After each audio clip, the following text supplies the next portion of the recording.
Olá, muito bom ter você aqui conosco acompanhando a nossa programação. Hoje eu recebo aqui em nossos estúdios o professor Dr. Drauzio Rezende Júnior. Ele é economista e vai nos ajudar a entender qual é o impacto aqui para a nossa região do Vale do Paraíba, Litoral Norte, da recente decisão do presidente Donald Trump de impor taxas de 50% sobre os produtos brasileiros exportados para os Estados Unidos. Uma decisão que entra em vigor a partir do dia 1º de agosto. Professor, seja muito bem-vindo aos nossos estúdios. Obrigada por aceitar o nosso convite. Eu que agradeço o convite. Professor, quando a gente acompanha essa notícia, é uma relação comercial entre países, muitas vezes parece muito distante da nossa realidade. Então, eu gostaria que o senhor explicasse primeiramente para a gente o que de fato isso significa, qual é o impacto para as empresas que exportam para os Estados Unidos. Então, na verdade, as relações comerciais Brasil-Estados Unidos são muito antigas, né? Elas vêm desde o período da independência. Os Estados Unidos foi o primeiro país a reconhecer o Brasil como nação soberana e independente. E ao longo da história fomos construindo uma relação que foi se fortalecendo com base num conjunto de critérios comuns: democracia, direitos humanos, sistema de mercado. E o que acontece aqui é um aspecto geopolítico e comercial. São duas coisas. O Brasil tem, nos Estados Unidos, sempre teve por tempos os Estados Unidos como o primeiro e principal mercado. E isso mudou com a ascensão da China. Hoje os Estados Unidos está entre o segundo e terceiro maior mercado do Brasil. Porém, o mercado americano ele é o maior do mundo. E ele é também um mercado muito favorável para nós, porque é um mercado em que nós conseguimos exportar produtos de maior valor agregado. A China, por exemplo, é um país que compra muito, mas ela compra produtos primários exportadores, né? Minérios, alimentos, mas não produtos industriais. Nós importamos produtos industriais da China. Nos Estados Unidos é uma relação mais equilibrada. Nós importamos muita coisa de tecnologia norte-americana, usamos tecnologia americana em vários setores da nossa indústria, mas também exportamos produtos de valor agregado acabado para os Estados Unidos, produtos industriais. Então é um mercado bastante importante para nós. É por isso que tem despertado tanto receio essa medida. O que acontece é que o governo dos Estados Unidos ele tem na ótica dele percebido que as relações comerciais não estavam sendo consideradas justas do ponto de vista dele. Porque muitos países colocam tarifas bastante razoáveis sobre os produtos americanos e os Estados Unidos não colocam. A média da tarifária americana é muito mais baixa do que a média internacional, né? Isso é um mercado bem aberto. O maior mercado do mundo é um mercado bastante aberto. E aí o presidente Donald Trump considerou que essa relação não estava sendo justa. Então ele tem utilizado-se dessa ameaça de tarifas para chamar os países a renegociar essa relação num ponto que ele considere mais equilibrada. Isso aconteceu com a China, com a União Europeia, com o Reino Unido, com o Canadá, o México, a Colômbia, vários outros países, né? Conforme o presidente foi colocando essas tarifas, esses países foram, vamos conversar, vamos negociar. E conforme saíram acordos, ele cancelava as tarifas. Chegou a vez do Brasil. E essa vez do Brasil, não tá, pelo que está acontecendo, nem seria agora. Porém, o encontro do BRICS, que aconteceu no Brasil, acelerou esse processo, porque o governo brasileiro tem defendido desde 2014, uma política de desdolarização, ou seja, de retirada do dólar como moeda internacional para transações internacionais, o que desagrada ao governo dos Estados Unidos. Então, aí o governo dos Estados Unidos considerou que seria oportuno colocar o Brasil para negociar isso, até porque, dentre os países principais do BRICS, o único que ainda está sustentando essa questão, de acordo com a imprensa oficial, é o Brasil, né? A China e a Rússia retiraram. Não é ideia nossa, né? Conforme as declarações publicadas pelas assessorias de imprensa desses estados. Então, ficou um pouquinho ruim para o Brasil. E temos também uma questão de relacionamento. Todos os governos, eles têm que se relacionar, e eles fazem isso por intermédio das embaixadas. O Brasil deixou a embaixada americana há bastante tempo sem um representante.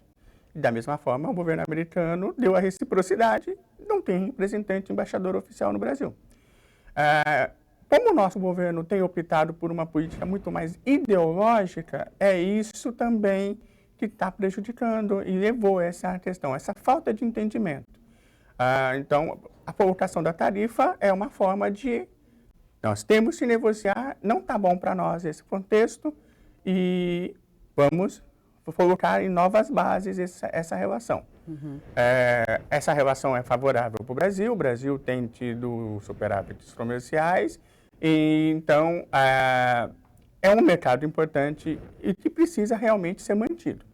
O senhor fala em superávit comercial nesta relação com os Estados Unidos. O superávit é dos Estados Unidos ou do Brasil? Em uma pesquisa recente que foi divulgada ontem, indica que há 17 anos esse superávit é dos Estados Unidos, ou seja, eles vendem mais para o Brasil do que compram de nós. Sim, durante muito tempo o Brasil teve uma relação de que nós vendíamos mais para eles do que eles para nós, e isso tem se invertido, porque nós compramos produtos de alto valor agregado. É um mercado para eles interessante, eles vendem produtos importantes e é favorável para eles. Mas o que eles estão considerando é que eles poderiam vender mais. Se não tivessem as tarifas. As nossas tarifas, elas acabam por tornar o produto deles menos vantajoso em relação a produtos de outros mercados. Aliás, o papel da tarifa é esse mesmo, é tornar para o país comprador, ou melhor, para a empresa do país comprador, ou para as pessoas físicas do país comprador, um produto menos vantajoso. É o que foi feito, por exemplo, com a famosa taxinha da Shopee, né? As taxas dos produtos chineses, que o governo brasileiro colocou uma boa tarifa em cima. O objetivo era tornar para o consumidor esse produto menos vantajoso e desviar o comércio para o mercado interno, para os produtores nacionais. Esse processo tem que ser feito de acordo com as regras da Organização Mundial de Comércio, né? Mas as relações entre estados não tem só a questão da OMC, também tem a questão do poder de fogo de cada mercado, né? O mercado americano é de 20 trilhões, no Brasil é de 2,2 trilhões, então é uma diferença colossal. Embora seja favorável para eles, eles consideram que não é suficiente porque ainda tem barreiras. É isso, como o presidente lá citou, existem as chamadas barreiras tarifárias, mas existem também as chamadas barreiras não tarifárias, que são barreiras relacionadas à legislação, à proteção ambiental e outras coisas que podem ser utilizadas como uma forma mascarada de impedir a entrada de produtos. Né? Então, nesse contexto, o importante nesse processo é que o Brasil faça como os demais países estão fazendo, faça uma negociação e consiga um bom resultado. A Argentina fez isso e está tendo um resultado muito bom. O senhor citou como uma justificativa dos Estados Unidos para impor essa nova tarifa o posicionamento do Brasil como integrantes do BRICS de modo que o dólar não seja mais essa moeda dominante, essa referência. Primeiramente, por que essa decisão do Brasil de se posicionar dessa maneira? Segunda pergunta, os Estados Unidos estão impondo novas tarifas para todos os países com quem eles têm essa relação comercial. Portanto, isso, de certa forma, chegaria de uma maneira ou outra aqui no Brasil. Seria essa uma maneira de encontrar uma justificativa, já que isso já seria feito? Na verdade, é uma somatória de coisas que está levando a isso. O Brasil sempre esteve, vamos dizer, desde a Segunda Guerra Mundial, dentro da ótica dos países ocidentais, né? Nós participamos na Segunda Guerra junto aos aliados e nós construímos uma relação próxima com a OTAN, construímos uma relação próxima com a União Europeia, com o que viria a ser a União Europeia, os países europeus em geral, os Estados Unidos, enfim, foi chamado Japão, chamado mundo livre que eles chamam, né? Só que, a partir da visão dos BRICS, o Brasil optou por uma diversificação, que ele sempre teve, mas o que está sendo percebido lá é uma mudança de eixo. O Brasil indo cada vez mais para o bloco da China, da Rússia, e são vários aspectos que têm levado a isso, né? Não só visitar a Rússia, no meio da guerra com a Ucrânia, das declarações contra Israel, declarações contra a Ucrânia, mas também essa aproximação com o Irã, a recepção do navio iraniano no Brasil. Então, para os Estados Unidos, Irã, China e Rússia são considerados países inimigos, rivais. E essa aproximação com esses países não é bem vista. Então, acaba somando um conjunto de coisas. Porque, como eu comentei logo no começo, é o aspecto comercial, sim, mas não é só o aspecto comercial. Tem também o aspecto geopolítico. Aonde o Brasil está indo? Você sempre se posicionou como um país neutro. Ok. Mas agora você não está mais sendo exatamente um país neutro, você está tomando um partido. E não é o meu partido, é o partido dos meus rivais. Espera aí, como é que vai ser essa história? Né? Você não pode usufruir do mercado americano, mas tomando partido dos meus adversários. Entendeu? E essa é a visão norte-americana. O senhor está trazendo essa questão, esse posicionamento geopolítico, mas a justificativa na carta do presidente Donald Trump, que foi publicada, ele cita as decisões do STF, que é o Supremo Tribunal Federal, como a justificativa. Então, talvez uma estratégia de comunicação para o público interno, né? Existe essa questão do STF que está chamando a atenção lá fora, né? Por conta a questão do Estado Democrático de Direito, devido ao processo legal. Mas o que chamou a atenção principalmente nesse contexto, que está tendo inclusive processos lá na Flórida, é do STF estar extravasando a jurisprudência do Brasil para cidadãos que estão em território americano, né? E outra questão de um processo lá de uma pretensa, uma suposta, sob investigação, modificação de um documento oficial americano por agentes não americanos ou a mando de agentes não americanos. Então, é todo um caldo de coisas. E aí, obviamente, se numa carta fosse especificados os aspectos geopolíticos, talvez o público interno, eles possam ter pensado nessa questão de comunicação, não entenda tão bem. Mas se eu comentar uns aspectos controversos que têm acontecido no país internamente, talvez eles entendam um pouco melhor. Pode ter sido uma estratégia de comunicação, né? Obviamente, se você fala em relação diplomática, você não fala somente diretamente, também fica muita coisa que deve ser entendida pelas entrelinhas, que essa é a arte do diplomata. Né? Os nossos diplomatas trabalham essa questão principalmente. Então, é importante você ter uma representação que esteja sintonizada com o que está acontecendo para apagar os incêndios vindos de qualquer ordem e tentar um acordo. É política do Trump trabalhar com tarifa. A gente tem percebido que foi para o mundo inteiro esses aspectos, né? Mesmo com países próximos, como o Canadá e o México, que fazem parte do acordo de livre comércio com eles. E ele cita a questão por exemplo, do tráfico de drogas, né? Fentanil, que é um entorpecente. E cita para o Canadá o fentanil, só que o fentanil aparentemente é mais forte na fronteira sul, não na fronteira norte. Então, ele usa aspectos gerais para justificar, ele não entra exatamente nas especificidades. Então, ele trabalha com os aspectos gerais. O objetivo da administração americana é, vamos conversar aqui, vamos fazer um acordo. A visão do presidente Trump, por ser um empresário, é uma visão comercial. Né? Então, ele soma tudo. E, na hora de justificar, ele escolhe alguns fatores. Né? Essa tem sido a tendência dele. E tem conseguido sucesso, porque os países têm ido negociar. Né? Aí, o Brasil, nessa questão, né, é importante a gente considerar o seguinte: o mercado para nós é importante e é fonte de empregos, né, para o Brasil de produtos de valor agregado. Então, é conveniente o Brasil conversar. Né? É uma questão de interesse nacional.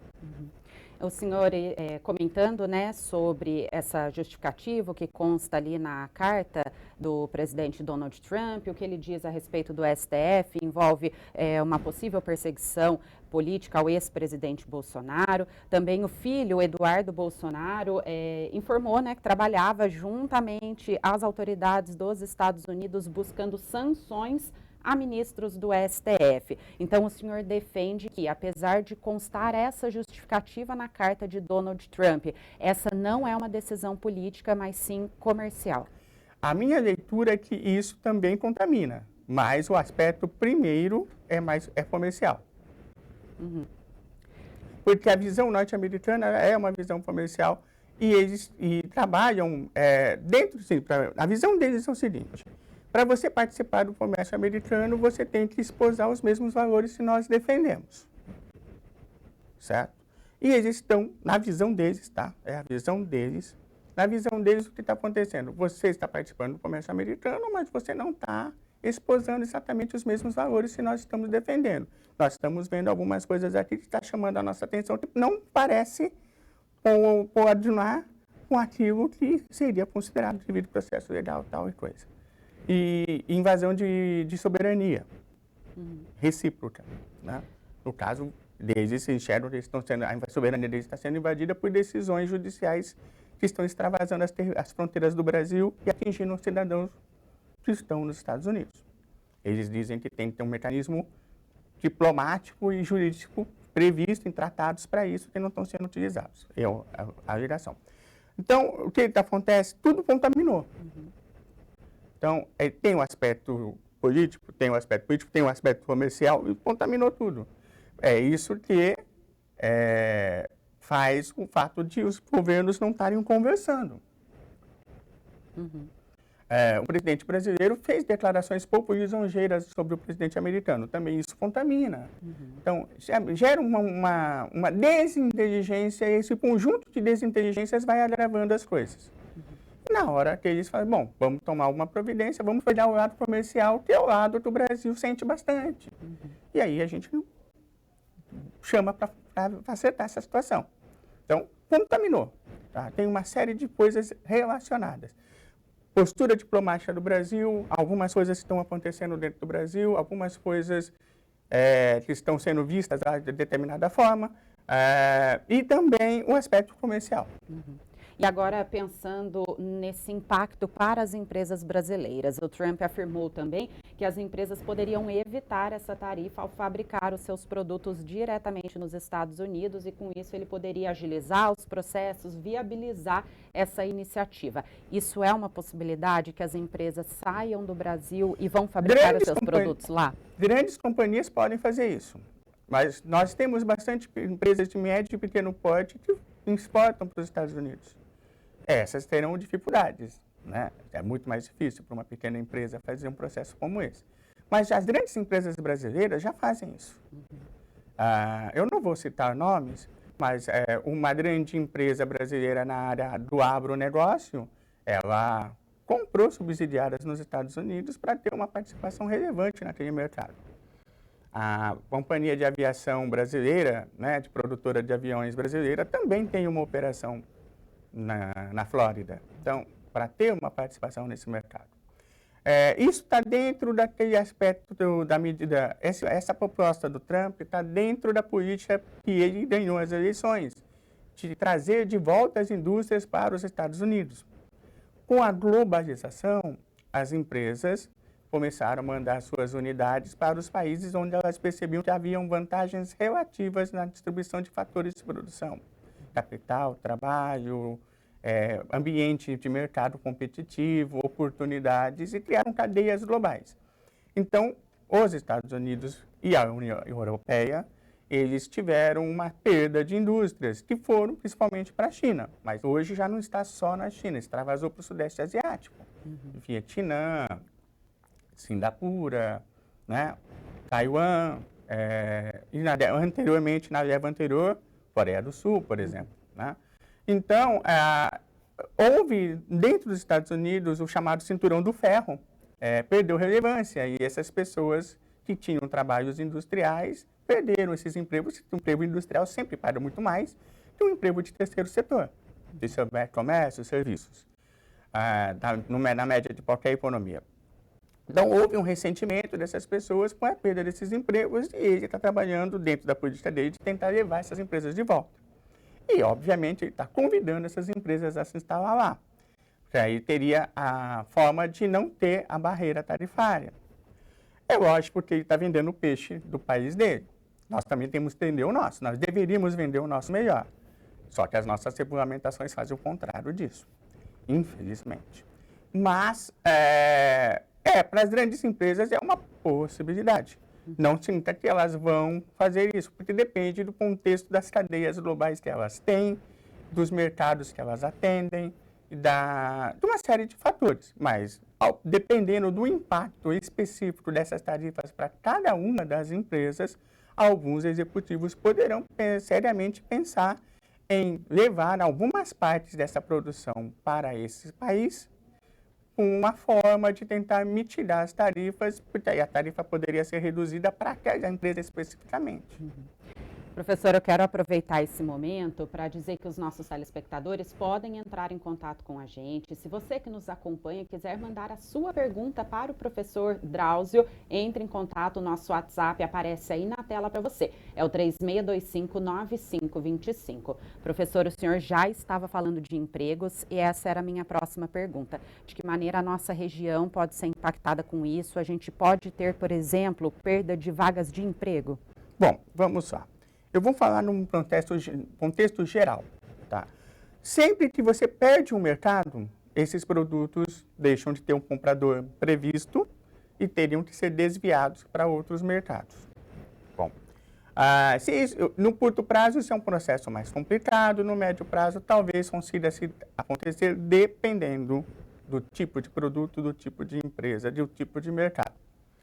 Se isso for uma perda permanente, ou seja, a tarifa foi aplicada, não houve nenhum acordo e caso encerrado, o que eu não acredito que vai acontecer, a princípio, acredita-se que, embora os dois governos estejam falando para os seus públicos internos, radicalizando, vamos dizer assim, num momento de a poeira baixar, não, é melhor a gente conversar porque comércio é bom para todo mundo, né? Existe um princípio da economia, que é um dos princípios fundamentais da economia. O comércio enriquece as civilizações, né? A civilização só é possível com o comércio. Então, é importante você ter comércio. Então, esses países verão que é muito vantajoso manter o comércio, é benéfico para ambas as partes e vão chegar num acordo. Mas vamos imaginar que realmente aconteça a tarifa e a empresa não consiga desviar a produção. Nesse caso, ela vai ter que reduzir a produção. A demanda que ela efetivamente vai ter que seria menor que antes. E aí sim, ela vai ter que fazer um ajuste na cadeia de produção e sim, pode impactar o mercado.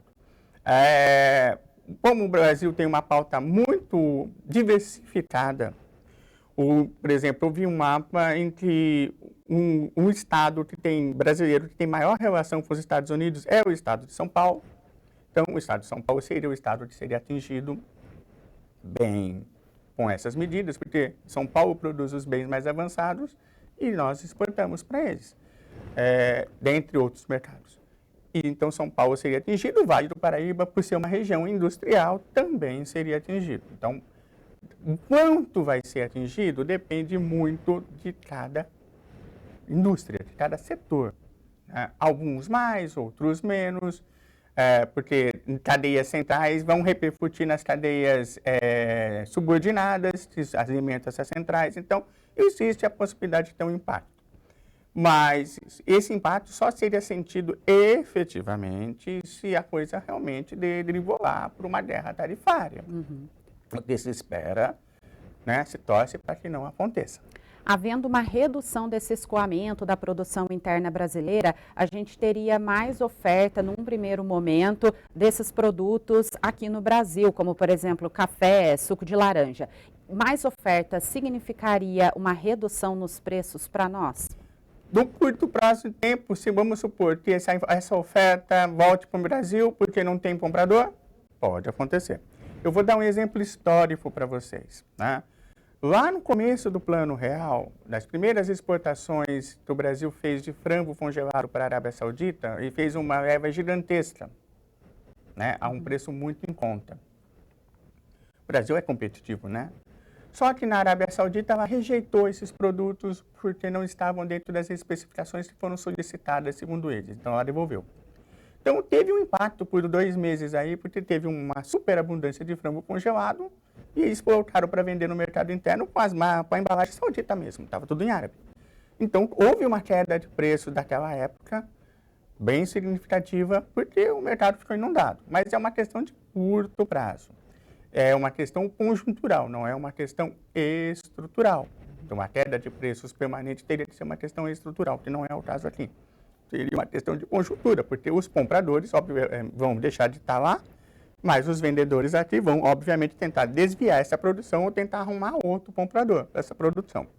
Se não comprar, por exemplo, se a China não comprar ou outro país não comprar, e esse produto ficar encalhado no mercado interno, aí sim vai ter um aumento de produção interna, vai ter um aumento de disponibilidade interna e pela lei da oferta e da procura, isso vai ter que cair na ponta, né? Porque o que força a queda do preço é a abundância de produto nas gôndolas. E o produto tem validade, então os comerciantes, né, no geral, os produtores, têm que reduzir as suas margens, têm que reduzir os seus preços para que esse produto tenha uma saída. Então, pode acontecer sim, pode. Mas, geralmente, são fenômenos de curto prazo. Não é vai dar um alívio para o nosso trabalhador por um bom tempo. Não, não é uma coisa que seja de longo prazo. Citando agora algumas cidades aqui da nossa região que podem ser impactadas por essa decisão, São José dos Campos com a venda de aeronaves, Ilhabela e São Sebastião com a venda de petróleo e Pindamonhangaba que fornece ferro e aço. Essa decisão do presidente dos Estados Unidos, caso ela se mantenha também nesse patamar de tarifa, como o senhor explicou para a gente, abriria possibilidades de negócios do Brasil com outros países do mundo? Bom, aí tem aquela velha questão, os países vão ter que negociar, não é? Na verdade, começa sempre com as empresas tentando colocar nos outros mercados por feiras comerciais e estabelecerem caminhos de negociação, caminhos de contrato, caminhos de parceria e compra e venda, fazer efetivamente o negócio. Depois os governos vão lá e dão uma infraestrutura por meio de tratado, de acordo, para que aquele contexto seja permanente. Mas todo acordo comercial, ele não é tão simples de ser negociado, se não existe um guarda-chuva prévio. Aí depende das relações que os países têm entre si. Para produtos agrários exportadores, é bem possível que a China adquira. Haveria o que chamamos de desvio de comércio. O que iria para os Estados Unidos pode sair para a China. A China é voraz nessas questões, mas a margem de preço é diferente. Os negociadores chineses são particularmente duros para conseguir preços. Então, isso é a fama que eles têm. Então, não seria a mesma rentabilidade. Tá? O mercado americano é considerado muito bom também pela rentabilidade que paga bem. Produtos, como, por exemplo, o calçado, já seria mais difícil, porque a concorrência é maior. Aeronaves, por exemplo, a mesma coisa. Nós já estamos vendo, por ter essa questão geopolítica que eu comentei com você, a nossa fabricante de aviões já está sofrendo algumas medidas de troca de fornecedor, em que ela, infelizmente, está sendo preterida. Aconteceu isso na Polônia.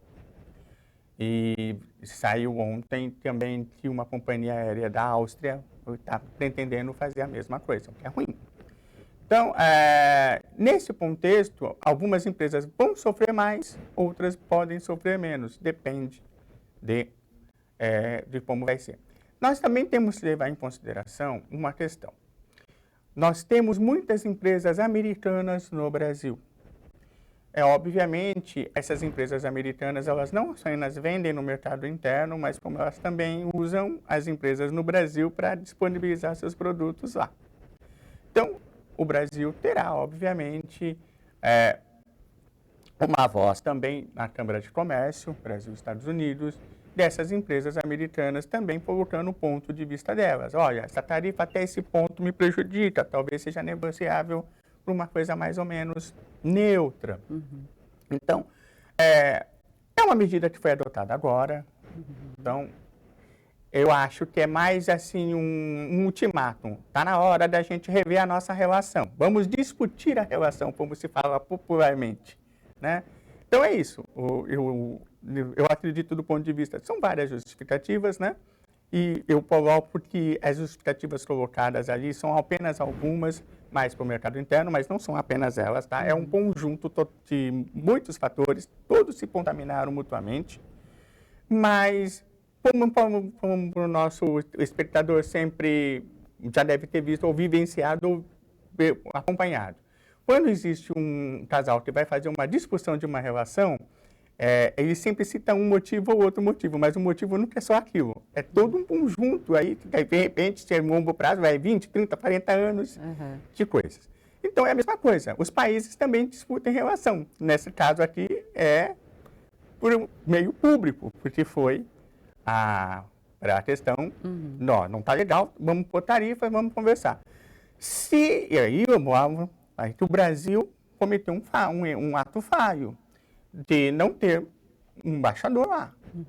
E, professor... E aí, porque um embaixador, ele tem os canais de comunicação e ele poderia ter amaciado isso ou desarmado isso. O senhor está trazendo aqui para a gente várias vertentes, né, fazendo a análise aí de todas as possibilidades que podem acontecer e também dessas justificativas.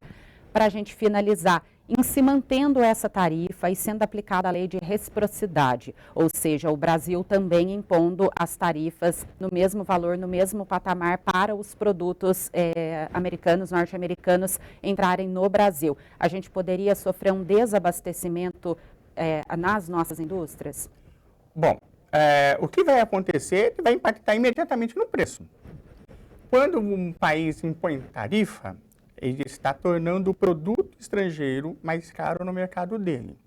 Então, a tarifa norte-americana torna os produtos brasileiros mais caros para o consumidor americano, e aí o consumidor americano vai preferir um produto local ou de um outro país com quem os Estados Unidos também compre o mesmo tipo de produto. Se o Brasil fizesse usar a lei da reciprocidade, que é recente, e dizer, você pôs 50, também vou pôr 50, todos os produtos que vierem dos Estados Unidos vão majorar preço. E, para o consumidor brasileiro, vai ficar mais caro e vai ficar menos acessível. Só insumos para as indústrias vão acontecer a mesma coisa, as indústrias vão ter que repassar isso para o preço final. Então, aí, obviamente, vai ter um impacto, pode ter um impacto inflacionário. O Banco Central já está com problema com a nossa inflação. Já estamos fora da meta. E ontem mesmo, o presidente do Banco Central teve que escrever para o ministro da Fazenda explicando por que está fora da meta. Isso aí é um problema de política interna. Mas uma coisa que as pessoas não estão falando, mas é importante aqui a gente deixar para vocês, o Brasil já andou majorando produtos importados. Isso desde 2014. Então, nós já temos tarifas altas. Esse é um problema de fundo dessa tarifa, que é o que o Trump disse sem dizer. Vocês são um mercado protecionista. E nós somos um mercado aberto. Então o jogo não é legal. Né? Se o Brasil aumentar, você vai pôr 50, também vou pôr 50 para você, nós vamos fechar mais ainda o nosso mercado, porque os produtos estrangeiros vão ficar mais caros ainda. Não é uma política inteligente. A lei da reciprocidade, se aplicada dessa forma, vai ser um tiro no pé. Vai afetar o consumidor brasileiro, vai afetar as indústrias brasileiras. Porque nós usamos, por exemplo, os softwares. As indústrias usam softwares e muitos deles são de origem norte-americana. Se você pôr uma tarifa adicional aí, o software vai ficar mais caro. Mas você tem que renovar a licença. Então essa licença vai ficar mais cara. O custo de produção fica mais alto, você tem que repassar isso para o preço do produto final. Então, não é interessante. Por quê? Porque se você partir para reciprocidade, ele já deixou avisado. Se você fazer a mesma coisa, eu também faço. Então, aí começa o pior dos mundos, que é a guerra tarifária. Nunca acaba bem. O diálogo seria o melhor caminho. O diálogo sempre é o melhor caminho. Guerra tarifária, assim, para mostrar, eu sou muito bravo, você é bravo, eu também sou bravo. Os dois vão ficar bravos, vão ficar discutindo e o consumidor americano vai perder, o consumidor brasileiro vai perder. Só que, como eu disse, aí nós temos que levar em conta o seguinte, da mesma forma que você não deve entrar numa luta se você não conhece o tamanho do seu oponente, os países é a mesma coisa. Os Estados Unidos é um mercado de 20 trilhões. O Brasil é um mercado de 20 ou 30 trilhões. O Brasil é um mercado de 2 trilhões. Os Estados Unidos, para o mundo, é muito mais atrativo do que o Brasil. Ninguém vai abrir mão dos Estados Unidos para ficar com o Brasil. Né? Então, vamos pensar no prioritário. Né? O prioritário é manter as correntes de comércio, porque elas são benéficas para ambos os lados. Então, o que seria inteligente? Tá bom, você quer pôr a tarifa? Vamos negociar? A Argentina fez isso. Ela recebeu uma tarifona de 30%, uma grande tarifa de 30%. O presidente da Argentina foi negociar. 80% dos produtos argentinos serão exportados para os Estados Unidos com tarifa zero. E os outros 20 vão receber só tarifa de 10%. Nossa, um acordo ótimo. Professor, eu quero agradecer, então, mais uma vez pela sua vinda e participação e até uma próxima oportunidade. Até uma próxima, muito obrigado. Essa foi a entrevista com o professor Dr. Drauzio Rezende Júnior, comentando sobre o anúncio recente do aumento de tarifas de 50% sobre os produtos brasileiros exportados para os Estados Unidos. Continue acompanhando a nossa programação.